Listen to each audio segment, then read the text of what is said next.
Avant le départ, c'est une semaine assez particulière. Et d'ailleurs, on est content qu'il y ait un départ, parce que sinon on ne serait jamais prêt.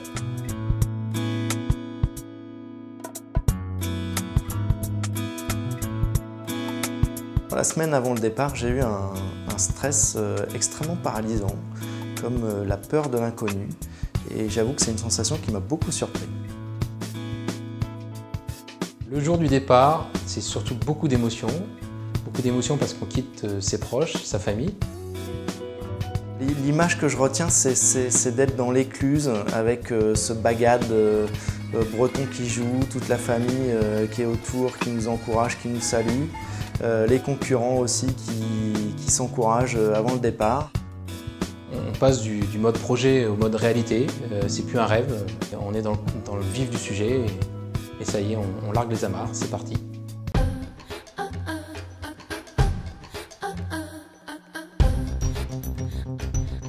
Autant j'étais stressé avant, autant j'ai pu me prendre le rythme assez rapidement et je me suis vraiment retrouvé dans la course dès la première nuit.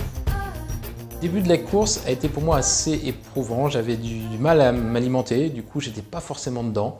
La première nuit pour moi était aussi très difficile, pas mal d'angoisse. Alors notamment quand en pleine nuit on se fait réveiller par la VHF d'un chalutier nous annonçant qu'il vient de percuter un conteneur flottant. Qu'on ait une soixantaine de bateaux à passer dans cette zone et que peut-être qu'avec un peu de malchance, c'est pour nous. Donc c'est une sensation de hasard pas forcément agréable. Et il m'a fallu, je pense, 2 jours pour vraiment 2 jours et 2 nuits pour rentrer dans le match.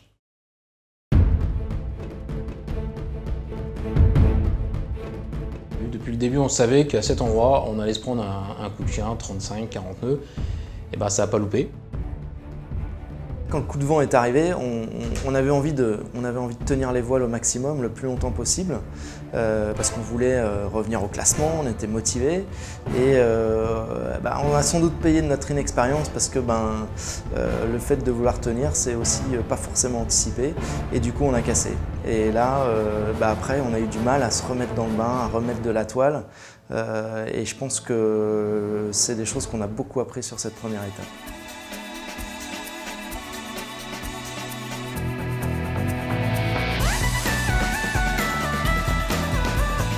Là, il y a ce petit moment de relâchement où on se dit maintenant Madère c'est tout droit et on pense que c'est fini. Et grosse erreur de notre part, encore un manque d'inexpérience où au bout de 3 jours de régate, on se dit que ça y est, c'est gagné, c'est fini. Et ben non, il y a encore des surprises qui nous attendent.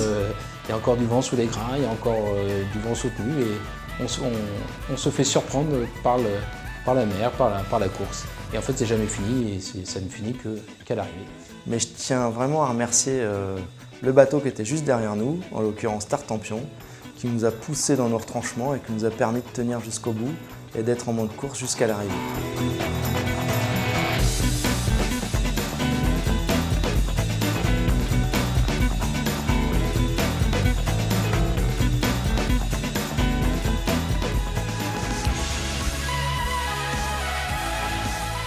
L'arrivée, les émotions remontent, cette terre de Madère qui grossit de plus en plus. Moi j'ai le souvenir d'une mer d'un bleu exceptionnel, j'ai le souvenir aussi de dauphins, de baleines, même de tortues qu'on a pu voir.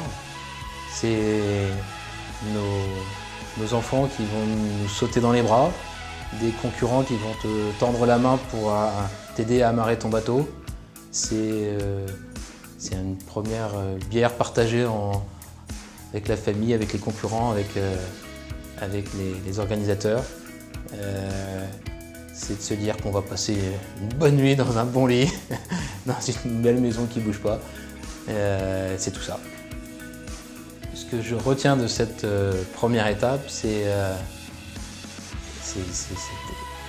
bête ce que je vais dire, cette étendue d'eau, c'est cette mer, c'est ces dauphins qui nous accompagnent, ces concurrents qui apparaissent de temps en temps un peu de nulle part, qui nous collent un petit peu au derrière et qu'on n'a pas envie qu'ils nous passent devant.